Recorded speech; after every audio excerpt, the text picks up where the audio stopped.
तेरे गम का पास अदब है, तेरे गम का पास अदब है, कुछ दुनिया का ख्याल भी है, सबसे छिपा के दर्द के मारे चुपके चुपके रोले हैं, ये कीमत भी अदा करें, ये कीमत भी अदा करें हम, पदरुस्ती ए होशो हवाश, तेरा सौदा करने वाले दीवाना भी होले हैं, दीवाना भी होले हैं। मैं कुलदीप कुमार के सर आप सभी का बहुत बहुत स्वागत करता हूं एक नई क्लास के साथ, एक नई कड़ी के साथ, एक नए बिंदु के साथ और बहुत सारी शुभकामनाओं के साथ। जैसा कि साथियों हम लोग जानते हैं कि हम लोगों ने एक टेस्ट श्रृंखला प्रारंभ कर रखी है, उसी टेस्ट श्रृंखला के अंतर्गत आज हम प्रयोगवाद का टेस्ट लेने जा रहे हैं। प्रयोगवाद का पहला टेस्ट जैसा आप जानते हैं, आप दे भी चुके हैं, हो चुका है। आज हम प्रयोगवाद का दूसरा टेस्ट करेंगे। प्रयोगवाद का टेस्ट 2 रहेगा आज का। तो प्रयोगवाद के टेस्ट की जब बात करते हैं तो हम 30 तक प्रश्न जो थे वो कर चुके थे, 30 तक प्रश्न हम कर चुके थे। आज हम करने जा रहे हैं प्रश्न संख्या 31। तो बने रहिए लगातार साथ में। प्रश्न संख्या 31 क्या है? नकेनवाद, प्रपत्यवाद की प्रपद्यवाद की स्थापना कब हुई थी? नकेनवाद या फिर प्रपद्यवाद की स्थापना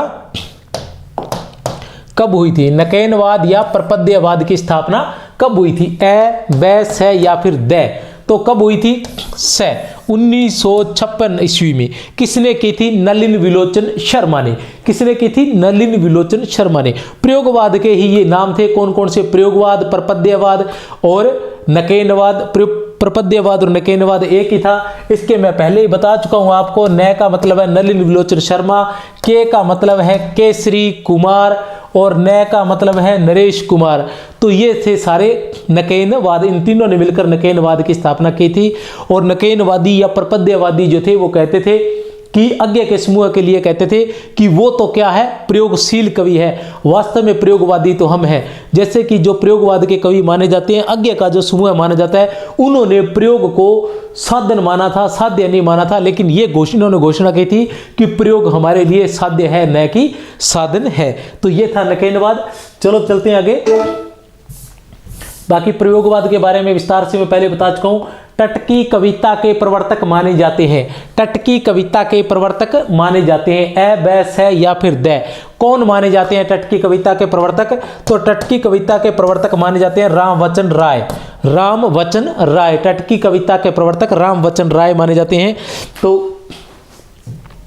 बने रहिए हमारे साथ और जब भी समय मिले शेयर भी कर दीजिए चैनल को, अच्छा लगे तो। कैप्सूल या सूत्र कविता के प्रवर्तक माने जाते हैं। कैप्सूल या सूत्र कविता के प्रवर्तक माने जाते हैं। ए, बै, से या फिर दे?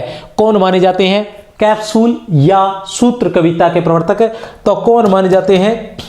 ओंकार नाथ त्रिपाठी जो है वो कैप्सूल या फिर सूत्र कविता के प्रवर्तक माने जाते हैं। कैप्सूल या सूत्र कविता कौन माने जाते हैं? ओंकार नाथ त्रिपाठी। फूल को प्यार करो, फूल को प्यार करो पर झरे तो झर जाने दो। फूल को प्यार करो पर झरे तो झर जाने दो। जीवन का रस लो, जीवन का रस लो, देह मन आत्मा की रचना से। जीवन का रस लो, देह मन आत्मा की रचना से, पर जो मरे उसे मर जाने दो। तो ये थे व्यक्तिवादी, अति यथार्थवादी, मन की आस्था अनास्था कुंठा जड़ता सब कुछ व्यक्त करने वाले कवि कौन थे? ए, बै, से या फिर दे? इतनी सारी बातें बता दी है, मुझे लग रहा है ज्यादा सोचने की जरूरत नहीं है। अज्ञ सच्चिदानंद हीरानंद वात्स्यायन अज्ञ जिन्हें सच्चा नाम से जाना जाता था, जो निबंधों को कुट्टी चातन नाम से लिखा करते थे और जिनका अज्ञ नाम जो है जनेंद्र ने रखा था। साथ में प्रेमचंद जी भी सहयोगी रहे थे इस कार्य में। चलो चलते हैं आगे। गणपति चंद्र गुप्त ने हड़कंप मचाने वाला प्रतिभाशाली, क्या करने वाला?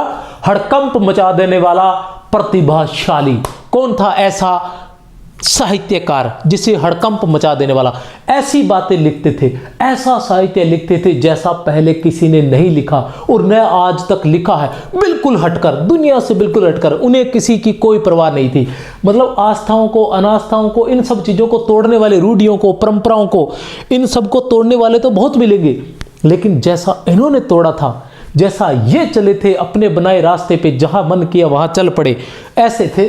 कौन थे बता सकते हैं आप? गणपति चंद्र गुप्त ने इन्हें कहा था हड़कंप मचाने वाले प्रतिभाशाली। अगर आप वास्तव में इनको पढ़ेंगे तो आपको वास्तव में लगेगा कि इनके इक्वल कोई नहीं था। 1, 2 और 3 तो कौन थे? 2 नंबर अज्ञेय, जिन्हें गणपति चंद्र गुप्त ने हड़कंप मचा देने वाला प्रतिभाशाली कहा है। प्रश्न संख्या 36, हम सबके दामन पर दाग है। क्या?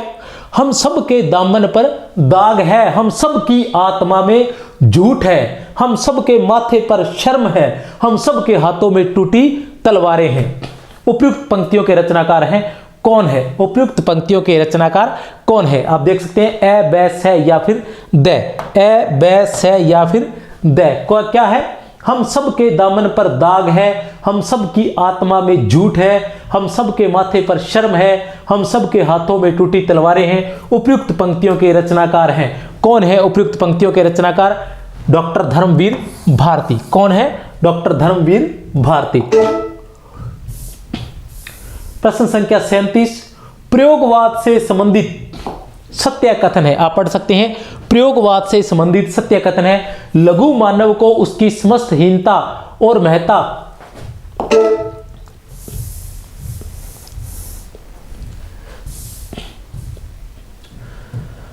लघु मानव को उसकी समस्त हीनता और महत्ता के संदर्भ में प्रस्तुत करके प्रयोगवादी कविता ने उसके प्रति सहानुभूतिपूर्ण दृष्टि से सोचने के लिए नया रास्ता खोल दिया था। छायावादी कवियों की तुलना में प्रयोगवादी कवियों ने दमित यौन वासना के नग्न रूप को प्रस्तुत किया। बिल्कुल सही है। इन कवियों ने मध्य वर्गीय व्यक्ति के जीवन की समस्त जड़ता, कुंठा, अनास्था, पराजय और मानसिक संघर्ष के सत्य को बड़ी बौद्धिकता के साथ उद्घाटित किया है। बहुत अच्छी बात है ये इन बातों से ही आप प्रयोगवाद को समझ सकते हैं। क्या है कि प्रयोगवादी कवि जो थे उन्होंने मध्यम वर्गीय व्यक्ति की, प्रयोगवादी जो कवि थे उन्होंने मध्यम वर्गीय व्यक्ति के जीवन की जड़ता, अनास्था, पराजय, इन सब का, रूढ़ियां, आडंबर वगैरह जो भी थे, उन सब का बड़ी ही बौद्धिकता के साथ चित्रण किया है। किन्होंने?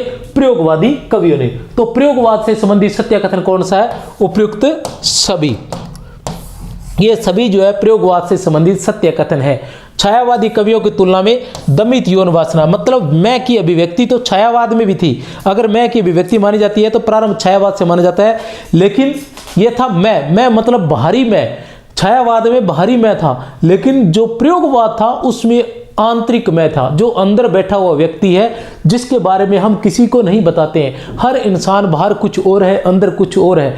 कोई भी इंसान किसी से भी पूरी तरह से यही प्रयास करता है वो किसी के सामने जो अंदर है वो सब व्यक्त नहीं कर पाता है। वह 2 तरह का व्यक्तित्व लेकर चलता है प्रत्येक इंसान।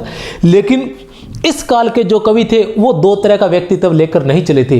वो बाहर क्या है वो तो दिखता है लोगों को, लेकिन अंदर जो था वो उन्होंने व्यक्त किया था, और ऐसा व्यक्त किया कि उसके बाद वैसा कोई नहीं व्यक्त कर पाया था। इनमें से किस कवि की रचनाएं चौथा सप्तक में संकलित नहीं है? इनमें से किस कवि की रचनाएं चौथा सप्तक में संकलित नहीं है? चारों सप्तक मैं पहले करवा चुका हूं, फिर भी अभी चौथा सप्तक में नहीं है के लिए हमें चौथा सप्तक देखना पड़ेगा। आप तब तक उत्तर देख लीजिए कौन सा उत्तर है, अपना उत्तर नोट कर लीजिए। जैसा कि मैं हर बार बताता हूं कि 30 प्रश्न होने वाले हैं, आप 30 प्रश्न अपनी कॉपी में लिख लीजिए। जैसे ही प्रश्न स्क्रीन पर आए आप उसका पढ़कर उसका उत्तर अपनी कॉपी में नोट कर लीजिए। उसके बाद जैसे ही मैं उत्तर बताता हूं उसको सही या गलत के अनुसार से चेक कर लीजिए भी सही है या गलत है। आखिर में उनकी काउंटिंग कर लीजिए, जो भी जितना भी बनता है। अगर ज़्यादा गलत आते हैं तो पुनः प्रयोगवाद पढ़ने का आवश्यकता है, पूरा टॉपिक मतलब उस बिंदु को पूरा पढ़ने का आवश्यकता है। अगर 1-2 प्रश्न गलत आते हैं तो उन प्रश्नों से संबंधित उन्हीं बिंदुओं को पढ़ना जरूरी रहता है। तो चौथा सप्तक क्या था? इसकी ट्रिक थी असु श्री नसरारा। असु श्री नसरारा ये थी इसकी। चौथा सप्तक कब हुआ था? 1989 में। किसने, कौन था संपादक इसका? अज्ञा था। क्या था? असुश्री नसरारा। ए का मतलब है अवधेश कुमार, सु का मतलब है सुमन राजे, ये महिला, श्री से श्रीराम वर्मा, न से नंद किशोर आचार्य, स से स्वदेश भारती, रा से राजकुमार कुंभज और रा से राजेंद्र किशोर। ये बनता है चौथा सप्तक। तो इनमें से कौन नहीं है चौथा सप्तक में संकलित? किसकी नहीं है? शमशेर बहादुर की नहीं है, बाकी तीनों की है। तो उत्तर है हमारे पास से। प्रश्न संख्या 39, हिंदी आलोचना का अपराज्य योद्धा कहा गया है? हिंदी आलोचना का अपराज्य योद्धा किसे कहा गया है? ए, बैस है या फिर द? किसे कहा गया है? तो हिंदी आलोचना का अपराज्य योद्धा रामविलास शर्मा को कहा गया है। हिंदी आलोचना का अपराज्य योद्धा रामविलास शर्मा जो है वो प्रथम सप्तक के कवि थे। हिंदी के प्रति उर्दू हिमायतियों, हिंदी के प्रति उर्दू हिमायतियों, काले साहबों और दूसरी भाषाओं के स्नोब स्कॉलरों की बगैर पढ़ी समझी अन्यायपूर्ण आलोचनाओं से वे तड़प उठते हैं। शेर के जवाब में यदि सवा शेर फेंकते तो शायद इतने बदनाम कभी नहीं होते। कितना? शेर के जवाब में यदि वे सवा शेर फेंकते तो शायद इतने बदनाम कभी न होते। लेकिन शेर पर ढैया या पसेरी या 10 शेर बटकारा खींच मारना उनका स्वभाव है। अमृतलाल नागर ने, किसने?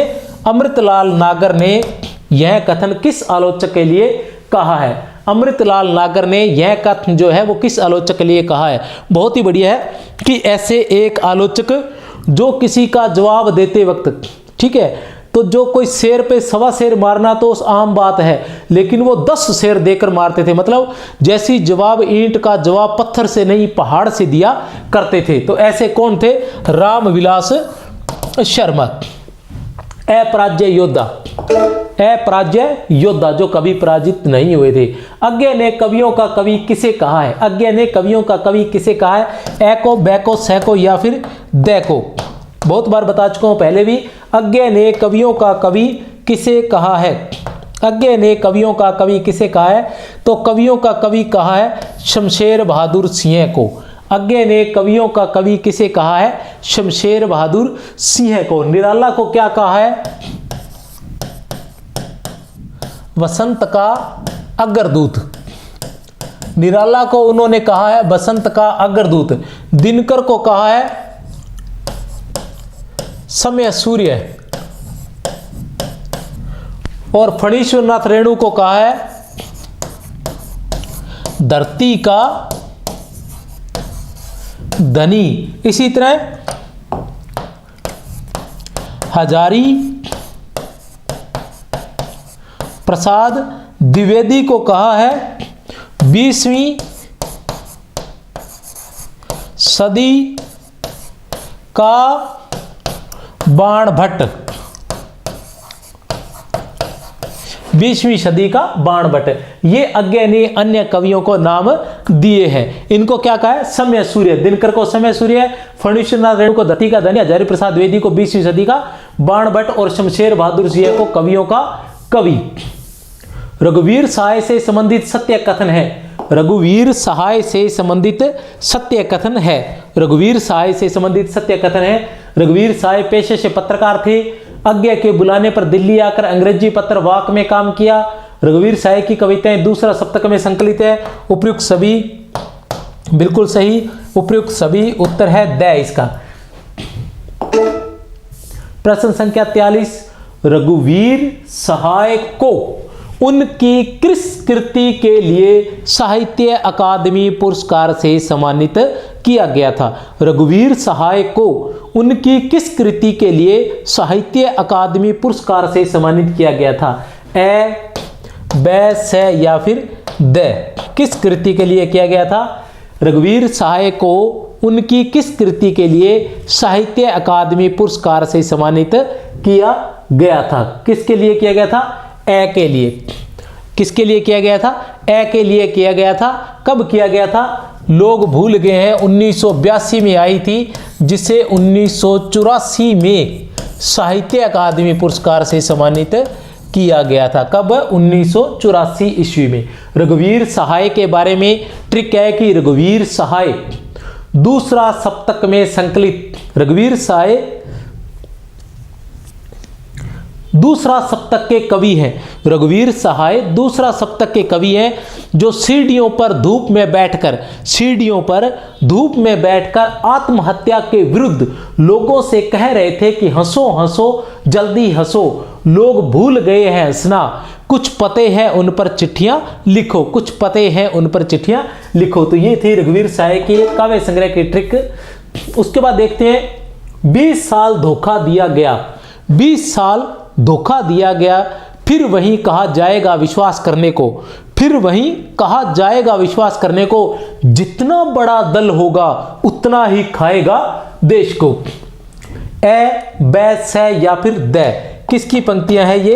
ए की, बै की, से की या फिर दै की? तो किसकी है ये पंक्तियां? बै की, रघुवीर सहाय। रघुवीर सहाय कहते हैं कि 20 साल धोखा दिया गया, फिर वहीं कहा जाएगा विश्वास करने को, जितना बड़ा दल होगा उतना ही खाएगा देश को। तो अब तो 20 साल नहीं रहे रघुवीर सहाय, तो बहुत पुरानी बात हो गई है। अब तो मुझे लग रहा है 75 साल हो गए हैं। आत्मा के मित्र मेरे एवं नाश देवता कहानी के रचयिता है। आत्मा के मित्र मेरे एवं नाश देवता, आत्मा के मित्र मेरे एवं नाश देवता कहानी नहीं है, यह है कविता है।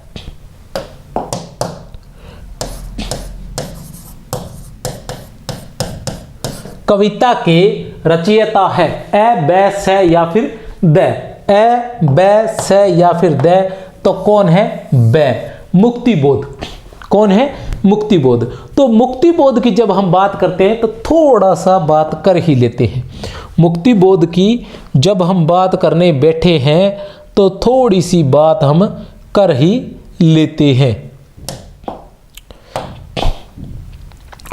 तो क्या करते हैं? बात हम करते हैं कि मुक्तिबोध के 2 काव्य संग्रह आए थे। एक था चांद का मुंह है टेढ़ा और दूसरा था भूरी भूरी खाक धूल। एक था चांद का मुंह है टेढ़ा, 2 काव्य संग्रह आए थे इनके।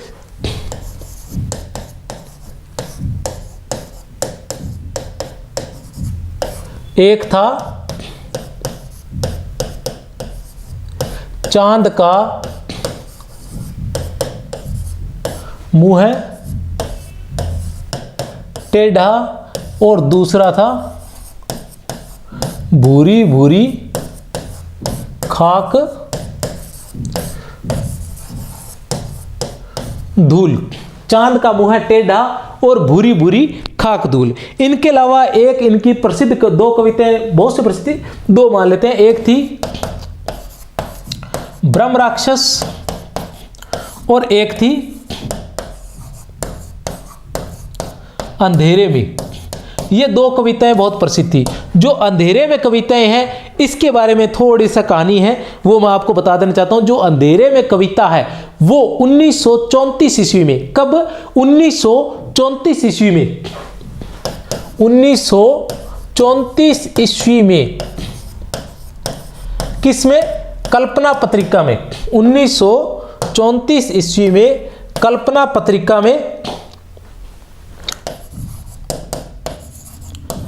अंधेरे के द्वीप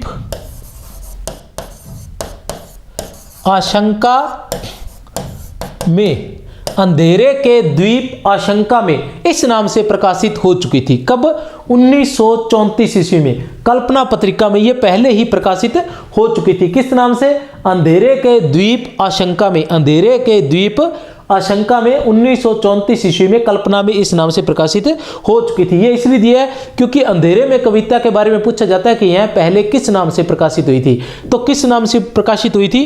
अंधेरे के द्वीप आशंका में। अंधेरे के द्वीप आशंका में इस नाम से पहले प्रकाशित हो चुकी थी। अब बात आती है चांद का मुंह टेढ़ा। बाद में ये चांद का मुंह टेढ़ा में प्रकाशित हुई थी। तो जो चांद का मुंह टेढ़ा है इसका संपादन किया था, किसने किया था इसका? ये किसने प्रकाशित करवाया था? ज्ञानपीठ ने, भारतीय ज्ञानपीठ ने इसका प्रकाशन करवाया था, इसको प्रकाशित करवाया था, इसका संपादन किया था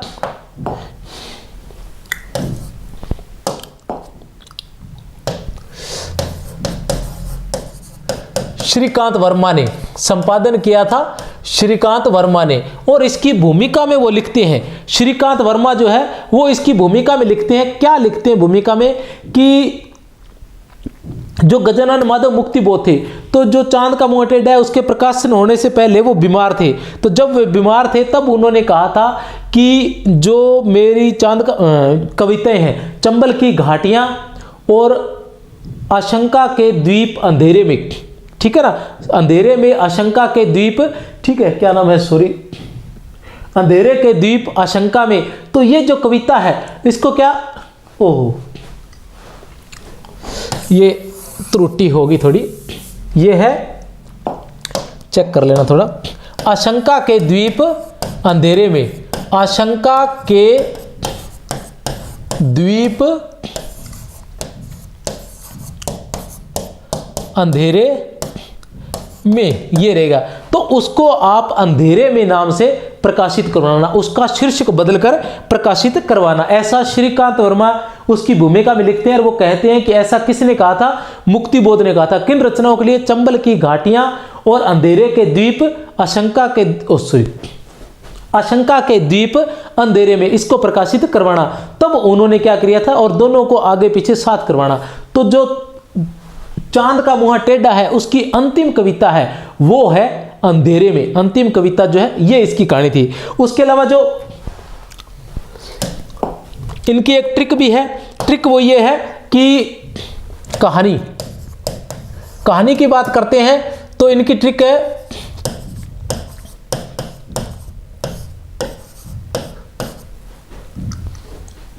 मुक्तिबोध का काठ का सपना, काठ का सपना सतह से उठता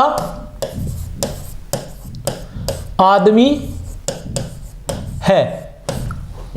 ये दोनों इनकी कहानियां हैं 1967 में और 1971 में, 1967 और 1971, ये इनकी कहानियां हैं। मुक्तिबोध का काठ का सपना, ये इसकी ट्रिक भी है कि मुक्तिबोध का काठ का सपना, मुक्तिबोध का काठ का सपना सतह से उठता आदमी है। क्या है, मुक्तिबोध का काठ का सपना सतह से उठता आदमी है। इसके अलावा मुक्तिबोध की आलोचनाओं की ट्रिक भी है, वो जैसे जैसे नाम है वैसे ही आप बोल सकते हो। कैसे कि मुक्तिबोध, मुक्तिबोध की आलोचना, यहां तक तो हम देखते हैं कि मुक्तिबोध की आलोचना कौन सी है, तो मुक्तिबोध की आलोचना एक, मुक्तिबोध की आलोचना एक साहित्यिक की, मुक्तिबोध की आलोचना एक साहित्यिक की डायरी में नए साहित्य का सौंदर्य शास्त्र व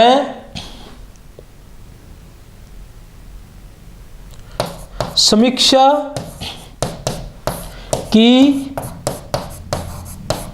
समस्याएं है।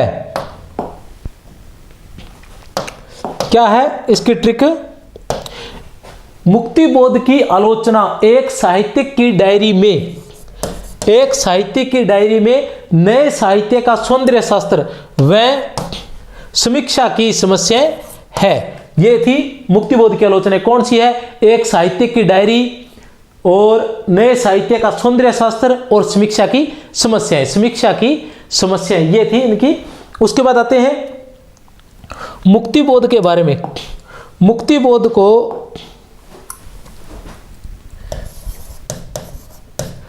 शमशेर बहादुर ने, शमशेर बहादुर सिंह हैं, इनके बारे में लिखते हैं कि मुक्तिबोध कविता में विस्तृत कैनवास लेते हैं। तो आप सिर्फ इतना ही लिख सकते हैं, विस्तृत कैनवास। अगर इसकी बात आती है विस्तृत कैनवास की, इस प्रकार के वाक्य का अगर किसी ने प्रयोग किया है तो शमशेर बहादुर सिंह ने। वो उनकी अंधेरे में कविता को दहकता इस्पाती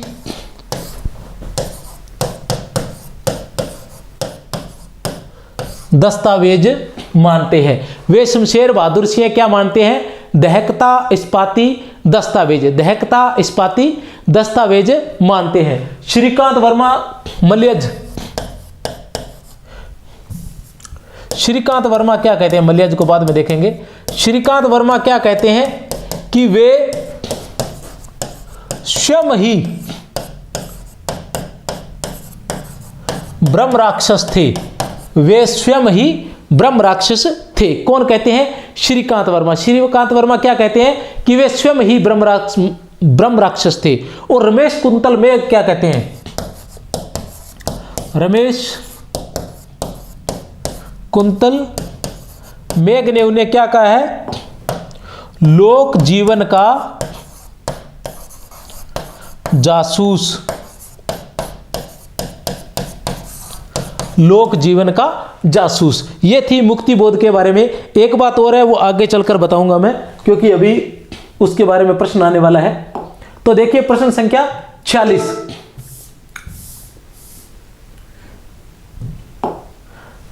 मुक्तिबोध की थोड़ी सी रिवाइज करवा देता हूं। मुक्तिबोध का क्या था कि मुक्तिबोध के 2 काव्य संग्रह थे। कौन कौन से थे? चांद का मुंह टेढ़ा और भूरी भूरी खाकदुल। कोई समस्या नहीं है। चांद का मुंह टेढ़ा और भूरी भूरी खाकदुल, कोई समस्या नहीं है। उनके 2 कहानी संग्रह थे, सतह से उठता आदमी, सतह से उठता आदमी, सतह से उठता आदमी, और एक और था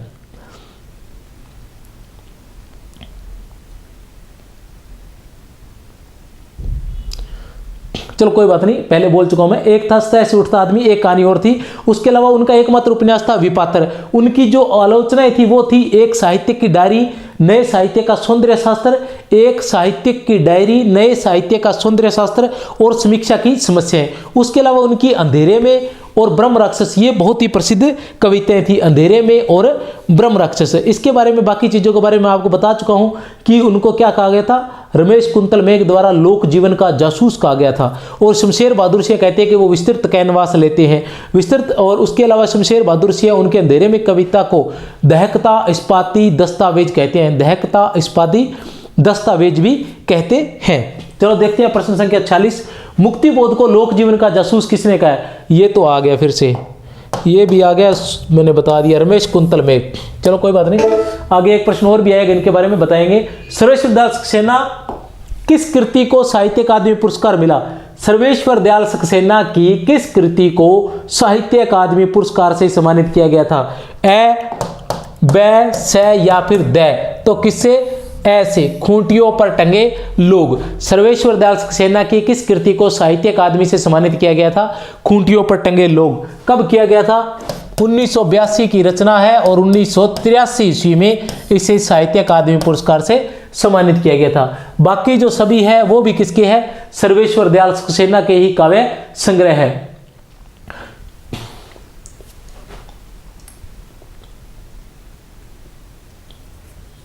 एक सुनी नाव, जंगल का दर्द, गर्म हवाएं, कुआनो नदी,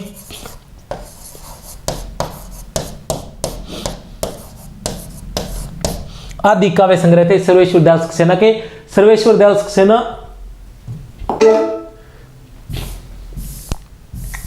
मुक्तिबोध की कविताओं को दहकता इस्पाती दस्तावेज किसने कहा है?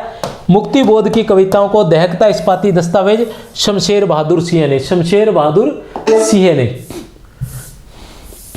सर्वेश्वर दयाल सक्सेना द्वारा रचित उपन्यास शून्य चौखटे बाद में किस नाम से प्रकाशित हुआ?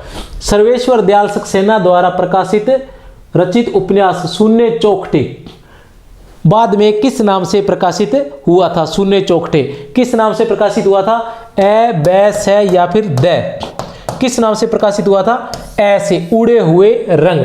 सर्वेश्वर दयाल सक्सेना की एक ट्रिक भी है कि सर्वेश्वर दयाल सक्सेना शून्य चौखटे वाला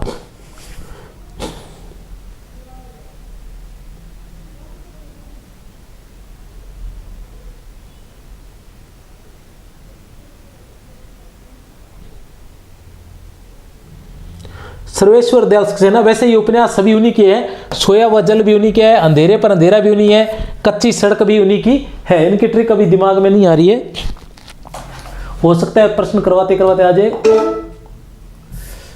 फिर है भवानी प्रसाद मिश्र द्वारा रचित रचनाएं हैं। भवानी प्रसाद मिश्र द्वारा रचित रचनाएं हैं। ए कौन कौन सी है? ए में है कमल के फूल और वाणी की दीनता, ब में है टूटने का सुख और सतपुड़ा के जंगल, स में है चकित है दुख और बुनी हुई रस्सी, द में है उपयुक्त सभी। तो उत्तर क्या रहेगा? उपयुक्त सभी। 51 ठाकुर प्रसाद सिंह द्वारा रचित रचना है। ठाकुर प्रसाद सिंह द्वारा रचित रचना है। ए ब स या फिर द। ठाकुर प्रसाद सिंह द्वारा रचित रचना है तो कौन सी है? ए वंशी और मादल, ठाकुर प्रसाद सिंह की रचना है ये। उसके बाद आते हैं प्रश्न संख्या 52 पर। क्या है प्रश्न संख्या 52? ज्ञान प्रकाश कृत रचना है। ज्ञान प्रकाश कृत रचना है। ए ब स या फिर द। ज्ञान प्रकाश, तो ज्ञान प्रकाश की रचना है स, धूप के हस्ताक्षर। ज्ञान प्रकाश की रचना है धूप के हस्ताक्षर। दुष्यंत कुमार कृत रचना है। दुष्यंत कुमार कृत रचना है। ए ब स या फिर द। जलते हुए वन का बसंत, तो कौन सी है? ए जलते हुए वन का बसंत। इनके अलावा इनकी और भी है, साए में धूप, बहुत ही प्रसिद्ध गजल संग्रह है साए में धूप। क्या है? कहाँ तो त्या था चिरागा हर एक घर के लिए, कहाँ तो त्या था चिरागा हर एक घर के लिए, कहाँ मैं सर नहीं पूरे शहर के लिए।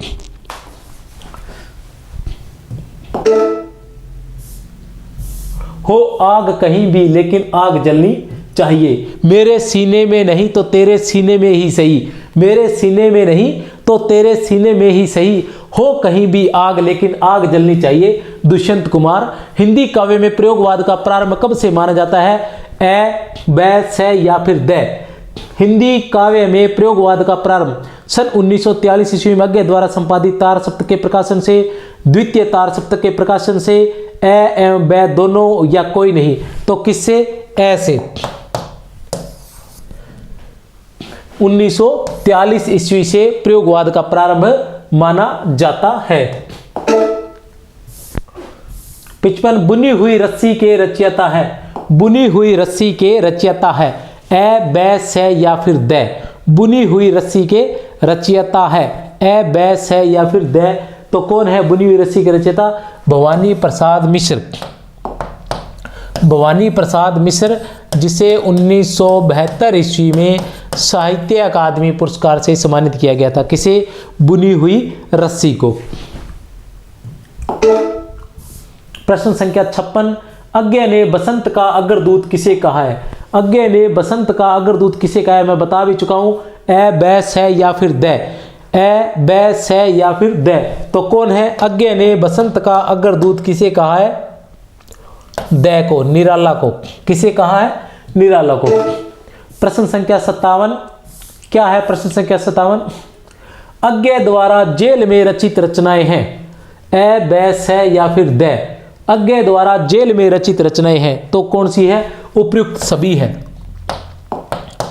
उपयुक्त सभी। शेखर एक जीवनी 1944 ईस्वी में रचित उपन्यास है। चिंता उनका काव्य संग्रह है जो 1942 ईस्वी में लिखा गया था। विपथगा उनका कहानी संग्रह है जो 1933 ईस्वी में लिखा गया था। विपथगा उनका कहानी संग्रह है जो 1933 ईस्वी में लिखा गया था। इसके अलावा इनकी एक और थी, वो थी कोठरी की बात। कोठरी की बात कहानी संग्रह था जो 1945 में लिखा गया था। यह भी कहाँ लिखा गया था? जेल में। तो ये सारी रचनाएं अज्ञे की वो थी जो जेल में उनके द्वारा लिखी गई थी और यहीं से इनका नाम अज्ञे भी पढ़ा था। ब्रह्म राक्षस के रचनाकार कौन है? ए, बै, से या दै? इसके बारे में भी मैं पहले आपको बता चुका हूं, ए, बै, से या फिर दै। ब्रह्म राक्षस के रचनाकार कौन है? तो इसके बारे में भी बता चुका हूं, कौन है? से। इनकी जो गजानन माधव मुक्ति बोध है, इनकी रचना थी ब्रह्म राक्षस।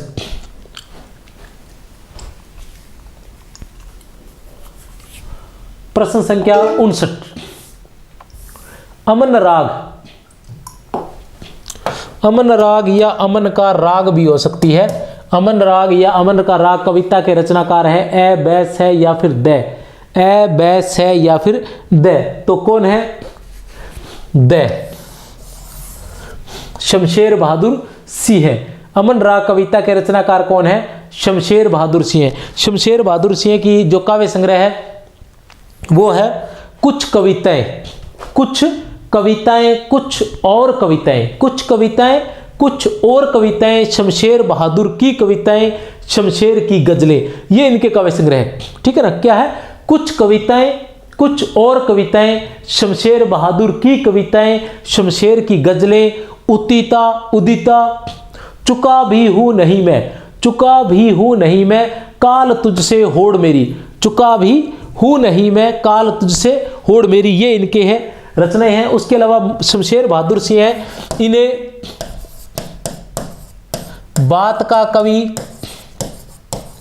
इनके बारे में उधर बता देता हूं मैं थोड़ा सा। शमशेर बहादुर को क्या क्या कहा जाता है? काफी महत्वपूर्ण है।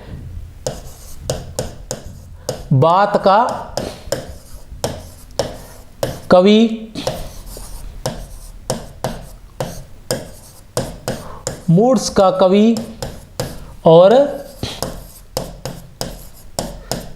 कवियों का कवि। और ये स्वयं को क्या मानते थे? उर्दू और हिंदी का दोआब। ये स्वयं को उर्दू और हिंदी का दोआब मानते थे। ये थे बात के कवि, ठीक है, मूड्स का कवि और कवियों का कवि। कवियों का कवि तो इन्हें किसने कहा था? शमशेर आज्ञा ने। और मूड्स का कवि इन्हें कहा है मलयज ने। वैसे उर्दू और हिंदी का दोआब ये स्वयं को मानते थे। और उनके बारे में एक बात और भी है, वो है कि जो शमशेर बहादुर सिंह थे वो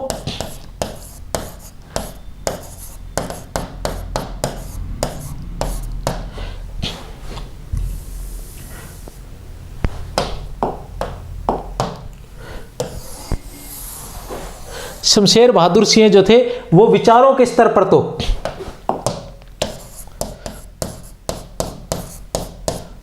विचारों के स्तर पर क्या थे? प्रगतिवादी। विचार तो उनके प्रगतिवादी थे।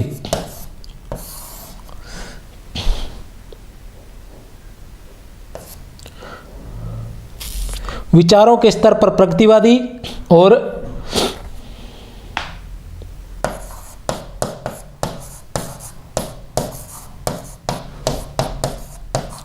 शिल्प के स्तर पर प्रयोगधर्मी और पहचान के स्तर पर बिंबधर्मी। ठीक है, क्या थे? विचारों के स्तर पर तो ये प्रगतिवादी थे, शिल्प के स्तर पर प्रयोगधर्मी थे और पहचान के स्तर पर ये थे बिंबधर्मी। तो ये थारे इनके बारे में। किन के बारे में? शमशेर बहादुर सिंह के बारे में।